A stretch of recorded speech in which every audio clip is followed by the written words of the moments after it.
TRP computer science இன்றைக்கி exam எழுதியிருப்பீங்க. By the time நீங்கள் வீடியோ பார்க்கச்சு நேற்றா கூட இருக்கலாம். ஸோ அதில் சைக்காலஜி கொஸ்டின்ஸும் ஜிகே கொஸ்டின்ஸும் டிஸ்கஸ் பண்ணுவோம். PGTRB, what is the key characteristics of a student centred curriculum? So மாணவர் மையமாக கொண்ட கலை திட்டத்தின் முக்கிய பண்பு என்ன? 4 ஆப்ஷன் கொடுத்துருக்காங்க. Mphasis on standardised testing and assessment, focus on teacher expertise and knowledge delivery, prioritizing the needs and interests of individual learners, strict adherence to predetermined lesson plans. தரப்படுத்தப்பட்ட சோதனை மற்றும் மதிப்பீட்டின் முக்கியத்துவம், ஆசிரியர் நிபுணத்துவம் மற்றும் அறிவு விநியோகத்தின் கவனம் செலுத்துதல், தனிப்பட்ட கற்பவர்களின் தேவைகள் மற்றும் ஆர்வத்திற்கு முன்னுரிமை அளித்தல், முன்னேற தீர்மானிக்கப்பட்ட பாடத்திட்டங்களை கண்டிப்பாக கடைபிடித்தல். இதுக்கு கரெக்டான ஆன்சர் என்னன்னு பார்த்தீங்கன்னா C, prioritising the needs and interest of individual learners. ஏன் அப்படின்னு நம்ம பார்த்தோன்னா, ஒரு ஸ்டூடெண்ட் சென்டர்ட் கரிக்குலம் அந்த பேர்லேயே இருக்குது. ஸோ மாணவர்களை மையமாக கொண்ட ஒரு பாடத்திட்டம் அப்படிங்கிறது தான் கரெக்டாக. கொஸ்டின்லையும் அதானே கேட்குறாங்க. ஸோ ஒரு மாணவர்களுக்கு அவங்களுடைய தேவைகளை பொறுத்து அவங்களுடைய ஃபோக்கஸ் எதில் இருக்குங்கிறத பொறுத்து அதை சுற்றி அவங்களோட நீட்ஸோ, அதாவது அவங்களுடைய தேவைகள், அவங்களுடைய ஆர்வம் எதில் இருக்கோ, அவங்களுடைய திறமைகள் எதில் இருக்கோ, அதை ஒரு மாணவர்களுக்கும் எது இருக்குங்கிறத பொறுத்து அதை சுற்றி வகுக்கப்படுற பாடத்திட்டம். ஓகேவா? இந்த அப்ரோச்சுடைய ஒரு மேஜர் அட்வான்டேஜ் என்ன அப்படின்னு பார்த்தீங்கன்னா, இந்த திட்டத்தின்படி நம்ம ஒரு பாடத்தை வகுத்தோம் அப்படின்னாக்கா மாணவர்கள் ஆர்வமாக அதில் பங்கேற்பாங்க. இப்போ அவங்களுக்கு ஆர்வம் இல்லாத விஷயம், அவங்களுக்கு இன்ட்ரெஸ்ட் இல்லை, இல்லை அவங்களோட திறமைகளுக்கு ஒத்து போகாத ஒரு விஷயத்தை நம்ம பாடமாக எடுக்கும்போதோ இல்லை எடுக்கிற முறைகளை உருவாக்கும் போதும் அவங்களால அதில் முழுசாக ஈடுபட முடியாது. ஸோ அவங்களுக்கு பொருந்தக்கூடிய விதத்தில் இது அமைஞ்சதுன்னா அவங்க ஆக்டிவாக இதை பார்ட்டிசிபேட் பண்ணுவாங்க. அதில் இருக்கக்கூடிய விஷயங்களை ஆர்வமாக ப்ராப்ளம் சால்வ் பண்ணி இன்னும் கண்டறிஞ்சு கற்றுக்கணும்னு நினைப்பாங்க. க்ரியேட்டிவாக யோசிக்க முடியும், அவங்களால கிரிட்டிக்கல் திங்கிங் டெவலப் ஆகும். இதில் மாணவர்களுக்கு அவங்களுக்கு இன்ட்ரெஸ்டாக இருக்கிற டாப்பிக்கை எக்ஸ்ப்ளோர் பண்ணுறதுக்கும், அந்த மாதிரி காமன் இன்ட்ரெஸ்ட் இருக்கவங்களோட சேர்ந்து கற்றுக்கிறதுக்கும், அதை எக்ஸ்பெரிமெண்ட் பண்ணி பார்க்கறதுக்கான வாய்ப்புகள் அதிகம் இருக்கும். இதில் டீச்சர்ஸுடைய ரோல் இந்த முறைகளை அவங்க சரியாக கையாளுறதுக்கு, அவங்கள கைட் பண்ணுறதுக்கும் ஃபெசிலிட்டேட் பண்ணுறது மட்டும்தான் மேஜர் ரோலாக இருக்கும். அவங்கள சப்போர்ட் பண்ணி மோட்டிவேட் பண்ணி, நீ இப்படி இதை அணுகலாம், இந்த மாதிரி நீ இதை சம்மந்தமாக ஆராய்ச்சி பண்ணலாம், அந்த மாதிரி அவங்கள வழிநடத்தி செல்றதுக்கான ஒரு ரோலாக இருக்கும். வெறும் கிளாஸில் பாடத்தை மட்டும் கண்டென்ட்டாக கொடுக்காம இது ஒரு முழுமையான கல்வி கற்கிறதுக்கு ஒரு பெரிய உதவியாக இருக்குது. அதனால் ஸ்டூடெண்ட் சென்டர் கரிக்குலம் அப்படிங்கிறதோட முக்கிய கேரக்டரிஸ்டிக்ஸ் என்னன்னா, தனிப்பட்ட கற்பவர்களின் தேவைகளை பொறுத்து அவங்களுடைய தேவைகளையும் அவங்களுடைய ஆர்வத்தையும் மையமாக கொண்டு உள்ளது அப்படிங்கிறது தான் இது கான்செப்ட். அடுத்தது, which one of the following is a bridge for understanding? கீழே இருக்கிறதுல புரிதலுக்கான பாலம் எது அப்படிங்கிறது தான் கேள்வி. ஸோ 4 இருக்குது: லீடர்ஷிப், மோட்டிவேஷன், கம்யூனிகேஷன், சூப்பர்விஷன். அதாவது தலைமைத்துவம், ஊக்கப்படுத்துதல், தொடர்பு, மேற்பார்வையிடுதல். எக்ஸ்பிளனேஷன் பார்த்தீங்கன்னா, communication serves as a bridge for understanding. Communication ரொம்ப முக்கியம். இது இந்த விஷயத்துக்குனே இல்லை, எல்லா விஷயத்துக்குமே கம்யூனிகேஷனுங்கிறது ரொம்ப ரொம்ப முக்கியம். ஏன்னா சரியான தொடர்பு, கம்யூனிகேஷன் அப்படிங்கிறது நம்மளுடைய ஐடியாஸையும், நம்மளுடைய தாட்ஸ், எண்ணங்களையும், நம்மளுடைய ஃபீலிங்ஸையும், இன்ஃபர்மேஷனையும் சரியான விதத்தில் சரியான முறையில் இன்னொருத்தருக்கு கொடுக்கறதுலையோ புரிய வைக்கிறதுலையோ ஒரு முக்கிய பங்கு வகிக்குது. சரியான விதத்தில் இருக்கிற கம்யூனிகேஷன் பார்த்தீங்கன்னா தேவையில்லாத மிஸ் அண்டர்ஸ்டாண்டிங்கை விளக்கிடும். தப்பாக புரிஞ்சுக்கிறது, இல்லை தப்பான விதத்தில் புரிஞ்சுக்கிறது, இது எல்லாத்தையுமே அது ஒதுக்கிடும். நல்ல உறவு முறைகள் உருவாகிறதுக்கு ரொம்ப ஸ்ட்ராங்காக இருக்கும், பயங்கரமாக உதவும். கோஆப்ரேஷன், எந்த ஒரு செட்டிங்லையும் நம்ம சொல்கிற விதத்தில் சொன்னால் நமக்கு எல்லாரோட கோஆப்ரேஷனும் கிடைக்கும். அது எஜுகேஷனாக இருக்கலாம், மேனேஜ்மெண்ட்டாக இருக்கலாம், பர்சனல் லைஃபாக இருக்கலாம், எல்லா விதத்துலையுமே சரி கம்யூனிகேஷனுங்கிறது நம்ம சரியான விதத்தில் கையாண்டோம் அப்படின்னாக்கா நம்ம எதை வேணாலும் சாதிக்க முடியும். கம்யூனிகேஷன் சரி இல்லை அப்படின்னா நல்ல எண்ணங்கள், நல்ல செயல் திட்டங்கள் கையில் இருந்தாலும் அதை சரியாக நம்மளால் கொடுக்க முடியல, சரியாக புரிய வைக்க முடியல, சரியாக அதை இன்னொருத்தருக்கு கொடுக்க முடியல, செலுத்த முடியல கான்செப்டாக அப்படின்னாக்கா அதை நம்மளால் சக்ஸஸ்ஃபுல்லாக பண்ண முடியாது. அதனால் கனெக்டிங் பீப்புளில் ஒரு எசென்ஷியல் கருவி என்னன்னு பார்த்தீங்கன்னா கம்யூனிகேஷன் தான், மியூச்சுவல் அண்டர்ஸ்டாண்டிங்லேருந்து எல்லாமே. அடுத்தது, when Rajaji launched salt satyagraha agitation in 1930, then march started from the house of. அதாவது 1930 ராஜாஜி உப்பு சத்தியாகிரக போராட்டத்தை துவங்கிய போது பேரணி யாருடைய வீட்டிலிருந்து துவங்கியது? 4 ஆப்ஷன் கொடுத்துருக்காங்க. டிஎஸ்எஸ் ராஜன், சி விஜயராகவாச்சாரியார், வைத்தியநாத ஐயர், ஜி சுப்பிரமணிய ஐயர். ஆன்சர் வந்து டிஎஸ்எஸ் ராஜன்.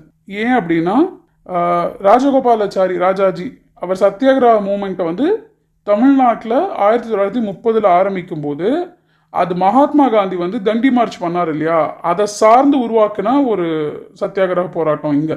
ஸோ ராஜாஜி வந்து டிஎஸ்எஸ் ராஜன் திருச்சியில் இருந்தார். அவர் அப்போ ஏப்ரல் 13 1930 அவர் வீட்டில் இருந்து தான் அதை ஆரம்பித்தார். அண்ட் வேதாரண்யம் அப்படிங்கிற இடத்துல தான் அது முடிஞ்சுது. சரியா? இந்த இந்த சத்தியாகிரக இந்த சால்ட் மூமெண்ட் அப்படிங்கிறோம் இல்லையா, இதோடைய முக்கிய குறிக்கோள் என்ன அப்படின்னு பார்த்தீங்கன்னா, பிரிட்டிஷ் வந்து அந்த காலத்தில் உப்பு சார்ந்த சில விதிமுறைகள்லாம் இருந்தது, சட்டத்திட்டங்கள் இருந்தது. அதை எதிர்த்து போராடுற விதமாக இது இருந்தது. இது வந்து நிறைய தமிழ்நாடு பூரா நிறைய பேருடைய எப்படி சொல்கிறது சப்போர்ட்டை வாங்கிச்சு. அது மட்டும் இல்லை, இந்தியன் ஃப்ரீடம் ஸ்ட்ரகிளில் இது ஒரு முக்கிய பங்கு வகிச்சுது அப்படின்னு நம்ம சொல்லலாம். அடுத்தது, a system is the set of interrelated and interdependent elements. ஒரு அமைப்பு என்பது ஒன்றுடன் ஒன்று தொடர்புடைய மற்றும் ஒன்றை ஒன்று சார்ந்து ஊர்களில் தொகுப்பாகும் என்று கூறியவர் யார்? AK Jalaluddin, RL Lakoff, Crawford Rapp, HL Khatri. So answer வந்து ஆர்எல் லாக்காஃப். இந்த ஆர்எல் லாக்காஃப்ங்கிறவர் தான் இந்த இன்டர்டிபெண்ட் எலிமெண்ட்ஸுங்கிற கான்செப்டை முதல்ல டிஃபைன் பண்ணுவது. ஓகேவா? இதில் அவரோட கருத்து என்ன அப்படின்னு பார்த்தீங்கன்னா, ஒரு விஷயத்தில் இருக்கிற ஒரு எலிமெண்ட்டுமே மிச்சவங்களாலையும் அது மேலே தாக்கம் இருக்கும், எலிமெண்ட்ஸாலையும் மிச்சவங்க மேலே தாக்கம் இருக்கும்.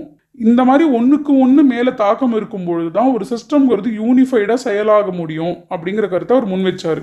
இந்த கான்செப்ட் தான் சிஸ்டம் தியரி மற்றும் எஜுகேஷனல் அட்மினிஸ்ட்ரேஷனுக்கு ஒரு ஃபவுண்டேஷனாக அமைஞ்சதுங்கிறதே சொல்லலாம். ஏன்னா சிஸ்டம் தியரிலையும் எஜுகேஷனல் அட்மினிஸ்ட்ரேஷன்லையும் இந்த ஒன்றுக்கொன்று அந்த இம்பேக்ட் இருக்குங்கிற விஷயத்தை நம்ம மையமாக வச்சு தான் உருவாக்க முடியும். அப்படி உருவாக்கினாதான் அதில் நல்ல பலன் இருக்கும் அப்படிங்கிறது தான் இதோடைய மைய கருத்து. According to dash, the knowledge is unlimited, knowledge is not truth, but it is the approximation of the truth. யாருடைய அடிப்படையில் அறிவு வரம்பற்றது? அறிவு என்பது உண்மை அல்ல, அது உண்மையின் தோராயமாகும். இந்த கருத்தை முன் வச்சவங்க எந்த அமைப்பை சார்ந்தவர்கள் அப்படிங்கிறது தான் கேள்வி. ரியலிஸ்ட்டு, நேச்சுரலிஸ்ட்டு, பிராக்மெட்டிஸ்ட்டு, ஐடியலிஸ்ட்டு. ஆப்ஷன்ஸ் என்னென்னு பார்த்தீங்கன்னா ரியலிஸ்ட், நேச்சுரலிஸ்ட், பிராக்மெட்டிஸ்ட், ஐடியலிஸ்ட். உண்மை கொள்கையாளர்கள், இயற்கை கொள்கையாளர்கள், பயனளவை கொள்கையாளர்கள், பயனளவை கொள்கையாளர்கள், கருத்து கொள்கையாளர்கள். இதுதான் 4 ஆப்ஷன். ஆன்சர் என்னன்னா பிராக்மெட்டிஸ்ட். பிராக்மெட்டிஸ்ட்டுங்கிறவங்க பயனளவை கொள்கையாளர்கள் அப்படின்னு தமிழில் சொல்கிறோம். ஸோ பிராக்மெட்டிசம் அப்படின்னா ஃபஸ்ட்டு என்னன்னு தெரியணும். ஸோ பிராக்மெட்டிசம்ங்கிற அந்த இது இருக்கு இல்லையா, அது வந்து நாலேஜை வந்து அப்சல்யூட் இதுதான் அல்டிமேட் உண்மை அப்படிங்கிற கருத்தை அது வைக்கல. அறிவுங்கிறது ஒரு கருவி அப்படிங்கிற கருத்தை தான் முன்னாடி வைக்குது. பிராக்மெட்டிஸ்ட்டுங்கிறவங்க நிறைய பேர் இருக்காங்க. ஃபார் எக்ஸாம்பிள் ஜான் டூயி அப்படிங்கிறவர் ஒரு பாப்புலர் பிராக்மெட்டிஸ்ட் தான். அப்புறம் வில்லியம் ஜேம்ஸ், இவங்கெல்லாம் இந்த கொள்கையை சார்ந்து கருத்தை முன் வச்சவங்க. ஸோ அவங்க வந்து அறிவை ஒரு கருவியாக மட்டும்தான் பார்த்தாங்க. மனிதர்களுக்கு இருக்கக்கூடிய ப்ராப்ளம்ஸை, பிரச்சனைகளை சால்வ் பண்ணுறதுக்கு அறிவு அப்படிங்கிறது ஒரு கருவி தான். ஸோ உண்மைங்கிறது தான் ஆக்சுவலாக உதவும். ஸோ ஒரு ஐடியாவுடைய உண்மை அப்படிங்கிறது நம்ம இதுதான் அதோடைய நிரந்தர உண்மைன்னு ஒரு விஷயத்த சொல்ல முடியாது. உண்மைக்கு பல கோணங்கள் இருக்குது இல்லையா, அந்த ஒரு கான்செப்டில் தான் இது முன்னாடி கொண்டு வர்றாங்க. ஸோ அவங்க என்ன சொல்கிறாங்கன்னா ட்ரூத்துங்கிறது ஃபிக்ஸட் கிடையாது, இதுதான் அப்படின்னு ட்ரூத்துக்கு ஒரு அல்டிமேட்டம் கிடையாது.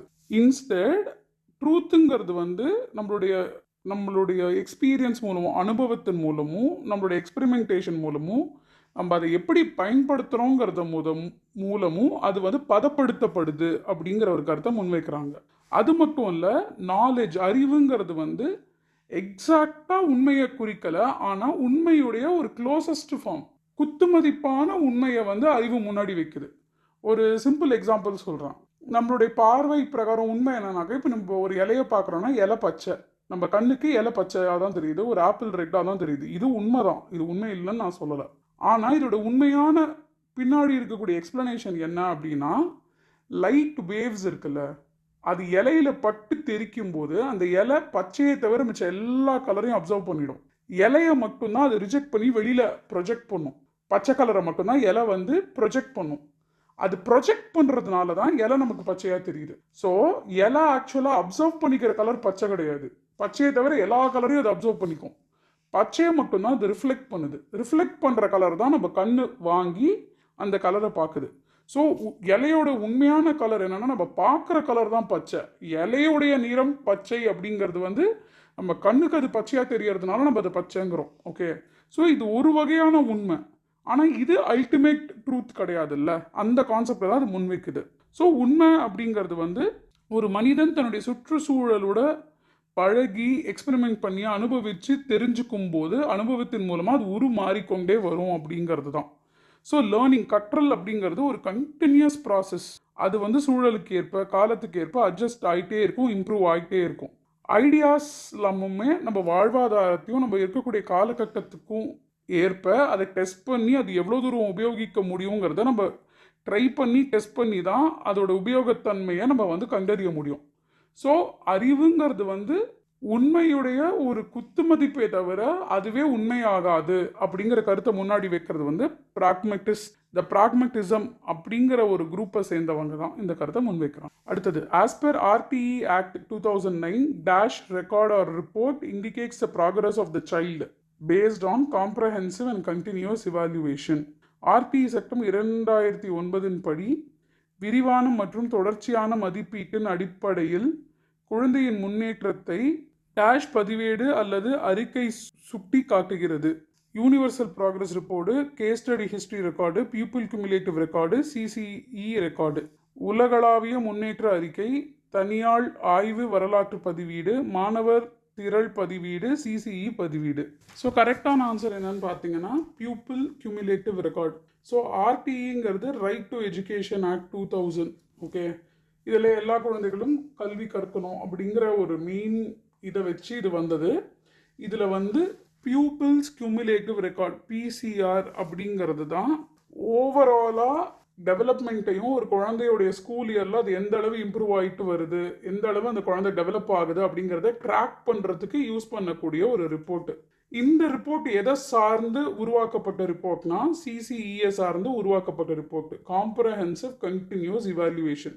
இந்த CCEங்கிறது எதை ட்ராக் பண்ண ஹெல்ப் பண்ணுவோம்னா, அகடமிக்ஸ் மட்டும் இல்லாமல், அதாவது பாடம் படிப்பு சம்மந்தப்பட்டது மட்டும் அல்லாமல் பாடம் சம்பந்த அல்லாத மற்ற விஷயங்கள், எப்படின்னா பிஹேவியர், நடத்தை, எந்த அளவு அவங்க ஆக்டிவாக எல்லாத்துலேயும் பங்கேற்றிருக்கிறாங்க, பார்ட்டிசிபேஷன், கிரியேட்டிவிட்டி, எவ்வளவு கிரியேட்டிவாக அவங்களால யோசிக்க முடியுது, மிச்சவங்களோட எந்த அளவு நல்லா பழகிறாங்க, இந்த விஷயங்கள்லையும் டெவலப்மெண்ட் எந்த அளவுக்கு இருக்குங்கிறத ட்ராக் பண்ணக்கூடிய ரிப்போர்ட் தான் CCE. ஸோ இந்த ரிப்போர்ட்டை சார்ந்து பட் ஒரு ஸ்கூல் இயரில் படிப்பு சம்பந்தப்பட்ட ட்ராக்கிங் பண்ணுறதுக்கு உருவாக்கப்பட்ட ரிப்போர்ட் தான் பியூப்பிள்ஸ் குமுலேட்டிவ் ரெக்கார்ட். இந்த PCR ரிப்போர்ட் என்ன பண்ணும் அப்படின்னாக்கா, ஜென்ரலாக ஒரு ஸ்டூடெண்ட்டோடைய ஓவரால் க்ரோத், ஸோ இந்த ஸ்பெசிஃபிக்காக இல்லாமல் ஓவராலாக ஒரு ஸ்கூல் இயரில் ஒரு குழந்தையுடைய முன்னேற்றம் வளர்ச்சிங்கிறது எப்படி இருக்கணும், அதை எப்படி ட்ராக் பண்ணணுங்கிறது செட் பண்ணி அதை அடிப்படையாக வச்சு டீச்சர்ஸால் அவங்களுடைய பிளானை வந்து குழந்தைகளுக்கு ஏற்ப இண்டிவிஜுவலைஸ் பண்ண முடியும், பிளான் பண்ண முடியும். அந்த வருஷத்துக்கு எந்தெந்த விதத்தில் எந்தெந்த வேகத்தில் எதை எடுத்தால் அவங்களால அதை நல்லா கிரகிச்சிக்க முடியும், கண்டினியூஸாக அவங்க இம்ப்ரூவ் ஆவாங்க அப்படின்னு சொல்லிட்டு வெறும் ஒரு ஒன் டைம் எக்ஸாமினேஷனை மட்டும் நம்பாமல் இன்டர்வல்ஸில் அந்த ப்ராக்ரஸை செக் பண்ணி எங்கே வேணுமோ அங்கே வந்து கல்வி திட்டங்களை கொஞ்சம் அட்ஜஸ்ட் பண்ணி அவங்க முன்னேறதுக்கான உதவுறதுக்கும் இந்த ரிப்போர்ட் பயங்கரமாக பயனளிக்குது. ஓகேவா? ஸோ கரெக்டான ஆன்சர் எதுன்னு பார்த்தீங்கன்னா பியூப்பிள்ஸ் கியூமுலேட்டிவ் ரெக்கார்டு, தமிழில் மாணவர் திறன் பதிவேடு அப்படின்னு சொல்கிறோம். அடுத்தது, what is the magnitude of reliability test? Less the difference between source obtained on the first and the second testing. முதல் மற்றும் இரண்டாவது சோதனையில் பெறப்பட்ட மதிப்பெண்களுக்கு இடையேயான வேறுபாடு குறைவாக இருந்தால் நம்பகத்தன்மை சோதனையில் அளவு என்ன? இது வந்து ரிலேபிலிட்டி டெஸ்ட் சார்ந்த. ரிலேபிலிட்டி டெஸ்ட்னா ஒரு விஷயத்துடைய ரிலேபிலிட்டி, ஒரு விஷயத்தை நம்ம எந்த அளவு நம்பலாம் அப்படிங்கிறதுக்கான டெஸ்ட். ஸோ அதை எப்படி யூஸ்வலாக டெஸ்ட் பண்ணுவாங்கன்னா, அந்த டெஸ்ட்டை நீங்கள் திரும்ப திரும்ப எப்படி எடுத்தாலும் அதே சூழலில் அது அதே ரிசல்ட்டை தான் கொடுக்கணும் ஜென்ரலாக. ஸோ முதல் தடவை அந்த டெஸ்ட் எடுக்கிறதுக்கும் ரெண்டாவது தடவை டெஸ்ட் எடுக்கிறதுக்கும் ஸ்கோரில் வித்தியாசம் இருந்தது அப்படின்னாக்கா அதோடைய மேக்னிடியூட் என்ன, அந்த டெஸ்ட்டுடைய மேக்னிடியூட் என்ன அப்படிங்கிறது தான் கேள்வி. So lesser, greater, equal, no change. So குறைவு, மிகுதி, சமமான அளவு, எந்த மாற்றமும் இல்லை அப்படின்னு இருக்குது. பட் ஆக்சுவல் ஆன்சர் என்னன்னு பார்த்தீங்கன்னா கிரேட்டர். ஏன் அப்படின்னீங்கன்னா, கிரேட்டர்னா மிகுதின்னு அர்த்தம். ஸோ ஏன் கிரேட்டர் அப்படின்னா, ஒரு ரிலேபிலிட்டி டெஸ்ட்டில் பார்த்தீங்கன்னா ரிசல்ட் கன்சிஸ்டண்ட்டாக இருக்கணும். எவ்வளோ தடவை ரிப்பீட்டடாக அதை அட்மினிஸ்ட்ரேட் பண்ணாலும் ஒரே மாதிரியான ரிசல்ட் இருக்கணும். அப்படி இருந்தால் மட்டும்தான் அந்த மெஷர்மெண்ட் டூல் அக்யூரேட்டாக வேலை செய்யுது அப்படின்னு அர்த்தம். அப்போது ஸ்கோர்ஸ் முதல்ல எடுத்ததுக்கும் ரெண்டாவது எடுத்ததுக்கும் டிஃப்ரென்ஸ், ஸ்கோர் டிஃப்ரென்ஸ் ரொம்ப சின்னதாக இருந்தது அப்படின்னாக்கா அப்போ வந்து டெஸ்ட்டு, அந்த டெஸ்ட்டுடைய எப்படி சொல்கிறது, கன்சிஸ்டன்சி வந்து ஹை டிகிரி ஆஃப் ரிலேபிலிட்டி இருக்குன்னு காமிக்குதுன்னு அர்த்தம். ஸோ இப்போ ஃபார் எக்ஸாம்பிள் ஒரு டெஸ்ட்டை வந்து இப்போ எனக்கு சுகர் இருக்குது அப்படின்னாக்கா எம்டி ஸ்டமக்கை விட்டுருங்க, சாப்பிட்டுட்டு நான் சுகர் டெஸ்ட் பண்ணுறேன் அப்படின்னா நான் அடுத்த 3 நாளைக்கு நான் என்ன தினம் சாப்பிடுவேனோ அதையே நான் சாப்பிட்றேன் அப்படின்னா நான் தினம் சாப்பிட்டுட்டு சுகர் டெஸ்ட் பண்ணும்போது எனக்கு அதே லெவல் தான் சுகர் காமிக்கணும். ஒரு ரஃப் எக்ஸாம்பிள் சொல்கிறேன். அப்படி காமிச்சா மட்டும்தான் அந்த டெஸ்ட் ரிலேபிள்னு அர்த்தம். இன்னைக்கு அதாவது மிச்சம் வேறு எதுவுமே நான் சாப்பிடல, ஒரே ஐட்டமாக தினம் சாப்பிட்றேன், சாப்பிட்டு முடிச்சுட்டு நான் சுகர் டெஸ்ட் பண்ணுறேன் அப்படின்னா, அப்படி அந்த சுகர் டெஸ்டிங் மிஷின் நம்பகத்தன்மை இல்லாமல் இருந்ததுன்னா நான் இன்னைக்கு எடுக்கிறதுக்கும் நாளைக்கு எடுக்கிறதுக்கும் பயங்கர டிஃப்ரென்ஸ் இருக்கும் ஸ்கோரில். அப்படி இல்லாமல் நான் நேற்று எடுக்கிறதுக்கும் இன்னைக்கு எடுக்கிறதுக்கும் ரொம்ப கம்மி டிஃப்ரென்ஸ் தான் இருக்குன்னா அப்போ அது ஆல்மோஸ்ட் அக்யூரேட்டாக இருக்குன்னு தானே அர்த்தம். அப்போ அந்த டெஸ்ட் ரிலேபிள்னு அர்த்தம். ஸோ முதல்ல எடுக்கிற ஸ்கோருக்கும் ரெண்டாவதாக எடுக்கிற ஸ்கோருக்கும் நடுவில் இருக்கிற டிஃப்ரென்ஸ் ரொம்ப கம்மியாக இருந்ததுன்னா அந்த பர்டிகுலர் டெஸ்ட்டுடைய ரிலையபிலிட்டி, நம்பகத்தன்மை ரொம்ப அதிகமாக இருக்குன்னு அர்த்தம். அதே மாதிரி முதல் டெஸ்ட்டுக்கும் இரண்டாவது டெஸ்ட்டுக்கும் இருக்கிற வேரியேஷன் அதிகமாக இருந்ததுன்னா அப்போ நம்பகத்தன்மை கம்மியாக இருக்குன்னு அர்த்தம். ஸோ ஸ்மாலர் த டிஃப்ரென்ஸ் ரொம்ப கம்மியாக இருக்கிற வரைக்கும் அந்த டெஸ்ட்டுடைய நம்பகத்தன்மை அதிகமாக இருக்குது அப்படின்னு அர்த்தம். அதனால் greater is the right answer. அடுத்தது, the number of integrated child development services centres has increased from less than 546,000 centers in 2002 to dash centers in 2010. 2002ஆம் ஆண்டில் 546,000த்திற்கும் குறைவான மையங்களாக இருந்த ஒருங்கிணைந்த குழந்தை மேம்பாட்டு சேவைகள் மையங்களின் எண்ணிக்கை 2010இல் டேஷ் மையங்களாக அதிகரித்துள்ளது. ஸோ 4.291 லட்சம், 2.22 லட்சம், 6.28 லட்சம், 12.86 லட்சம். கரெக்டான ஆன்சர் 6.26 லட்சம். ஸோ இந்த இன்டகிரேட்டட் சைல்டு டெவலப்மெண்ட் சர்வீசஸ் அப்படிங்கிறது வந்து பேசிக்காக கவர்மெண்ட் ஆஃப் இந்தியாவால் 1975ஆம் ஆண்டு ஒரு நிரூபிக்கப்பட்ட ஒன்று. இது எதுக்காக கொண்டு வந்தாங்க அப்படின்னா குழந்தைகளுடைய ஹெல்த்து, நியூட்ரிஷன், அவங்களோட வளர்ச்சி, அதுவும் எஸ்பெஷலாக 6 வயசுக்கு உட்பட்ட குழந்தைகளுடைய ஆரோக்கியம் மற்றும் உணவில் இருக்கிற சத்து, அவங்களோட வளர்ச்சிக்கு ஒரு உறுதுணையாக இருக்கிறதுக்காக கொண்டு வந்தாங்க இந்த சர்வீசஸை. இது வந்து 2002லேருந்து 2010க்குள்ள இதுக்கு தொடர்பான சென்டர்ஸ், கவர்மெண்ட் சென்டர்ஸ் உண்டு. அங்கே போனால் நிறைய சப்போர்ட் கிடைக்கும், ஃப்ரீ மெடிசன்ஸ் கிடைக்கும், ஊட்டச்சத்து சம்மந்தப்பட்ட குழந்தைகளுக்கு தேவையான விஷயங்கள்லாம் கவர்மெண்ட் ப்ரொவைட் பண்ணும். இந்த சென்டர்ஸை வந்து அங்கன்வாடி சென்டர்ஸ் அப்படின்னும் சொல்லுவாங்க. ஓகேவா, கொலோக்கியெல்லாம் மென்ஷன் பண்ணுறதுக்கு. இது வந்து முதல்ல நிரூபிக்கும் போது ஆல் ஓவர் பார்த்தீங்கன்னா 5.46 லட்சம் தான் இருந்தது. கிட்டத்தட்ட ஒரு இந்த க்ரோத். ஆனால் இதிலிருந்து இப்போ 2010 பார்த்துட்டிங்கன்னா 6.28 லட்சமாக இந்த சென்டர்ஸோட கவுண்ட் ஜாஸ்தி ஆயிருக்கு. இந்த கவுண்டோட இன்க்ரீஸுக்கு அர்த்தம் என்ன அப்படின்னா எந்த அளவுக்கு நாடு பூரா குழந்தைகளுடைய வளர்ச்சிக்கும் குழந்தைகளுடைய அக்கறைக்கும் அவங்களுடைய ஏர்லி எஜுகேஷனுக்கு ஆரோக்கியத்துக்கு எந்த அளவு கவர்மெண்ட் உறுதுணையாக இருக்குது அப்படிங்கிறதுக்கு இது ஒரு பெரிய சான்றாக கூட நம்ம பார்க்கலாம். அதை தான் அவங்க மீன் பண்ணுறாங்க. Getting rid of the bad habits or unlearning a wrong method of doing things can be specifically attributed to தவறான பழக்கங்களிலிருந்து விடுபடுவது அல்லது தவறான செயல்முறையை கைவிடுவதனை குறிப்பாக இதனுடன் குறிக்கலாம். 4 ஆப்ஷன் கொடுத்துருக்காங்க. Learning is purposive and goal oriented. Learning involves reconstruction of experiences. Learning does not necessarily imply improvement. Change in behaviour is relatively enduring. கற்றல் என்பது நோக்கமானது மற்றும் இலக்கு சார்ந்தது. கற்றல் என்பது அனுபவங்களை மீண்டும் உருவாக்குவதை உள்ளடக்கியது. கற்றல் என்பது அவசியம் முன்னேற்றத்தை குறிக்காது. நடத்தையில் ஏற்படும் மாற்றம் ஒப்பீட்டளவில் நீடித்தது. கரெக்டான ஆன்சர் என்னன்னு பார்த்தீங்கன்னா, learning involves reconstruction of experience. அதாவது கற்றல் என்பது அனுபவங்களை மீண்டும் உருவாக்குவதை உள்ளடக்கியது. எப்படி அப்படின்னு பார்க்கலாம். கொஸ்டின் என்ன? Getting rid of the bad habits or unlearning a wrong method of doing things can be specifically attributed to. So நமக்கு இருக்கிற ஒரு கெட்ட பழக்கத்தை மாற்றுக்கிறதுக்கோ இல்லை அதை ஒரு தப்பான விதத்தில் ஒரு விஷயத்த செய்யறத மாற்றிக்கிறதையோ நம்ம லேர்னிங்கில் எதை சார்ந்து சொல்லுவோம் அப்படின்னு பார்த்தா, லேர்னிங்கிறது வெறும்னா ஒரு திறனை கற்றுக்கிறது மட்டும் கிடையாது. அதை எப்படி கற்றுக்குறோம், எந்த சூழலில் கற்றுக்குறோம், அது எந்த மெமரியோடு அட்டாச் ஆகிருக்கு அப்படிங்கிற ஒரு பாஸ்ட் எக்ஸ்பீரியன்ஸை சார்ந்தது. ஓகேவா? ஒரு பர்சன் ஒரு தவறான பழக்கத்தை இல்லை தவறான செயல்முறையை மறந்து அதை விட்டு சரியான விதத்தில் கற்றுக்கணும்னு நினச்சா அவங்களுடைய அதை கற்றுக்கும் போது இருந்த அனுபவத்தை அவங்க ரீப்ளேஸ் பண்ணணும். அதை சரியான ரெஸ்பான்ஸோடையும் சரியான அனுபவத்தோடையும் பேர் பண்ணும்போது அவங்களால அதை மாற்றிக்க முடியும். இந்த ரீகன்ஸ்ட்ரக்ஷன் அண்ட் ரீஆர்கனைசேஷன் பார்த்தீங்கன்னா, ஒருத்தருடைய பழக்க வழக்கங்கள் டெவலப் ஆகிறதுல நமக்கு ஒரு நல்ல புரிதலை கொடுக்கும். ஆக்சுவலாக அதாவது ஒரு எக்ஸலண்ட் எக்ஸாம்பிள் சொல்லணும்னா, அந்த வடிவேலுவோட ஒரு ஜோக் இருக்கும் தெரியுமா? அவன் ட்ரிங்கே பண்ணக்கூடாதுன்னு சொல்லி நடந்து வந்துட்டுருப்பான். ஆனால் அவனை கிராஸ் பண்ணி வரவங்கெல்லாம் பேசுகிறதெல்லாம் அவனுக்கு அதையே ஞாபகப்படுத்துகிற மாதிரி இருக்கும். எந்த வார்த்தையை கேட்காதாவது குடியை ஞாபகப்படுத்துகிற மாதிரியே இருக்கும். இப்போது அது அவன் உனத்தை விடணும்னு நினைக்கிறான். ஆனால் அவன் அனுபவத்தில் அவனுடைய பாஸ்ட் அனுபவத்தினால அந்த வார்த்தைகள் அவனுக்கு இதையே ஞாபகப்படுத்துது. இப்போ இந்த மாதிரி பேசாத ஒரு இடத்துக்கு அவன் போகிறான், ஒரு அமைதி இருக்கிற இடத்துக்கு போகிறான். இந்த குடி சம்பந்தம் இல்லாத இந்த குடி கொடுக்கக்கூடிய அதே மன நிம்மதியை வேற ஒரு விஷயம், இப்போ மெடிடேஷனோ ஒர்க் அவுட்டோ அவனுக்கு கொடுக்குதுன்னு வச்சுக்கோங்களேன்.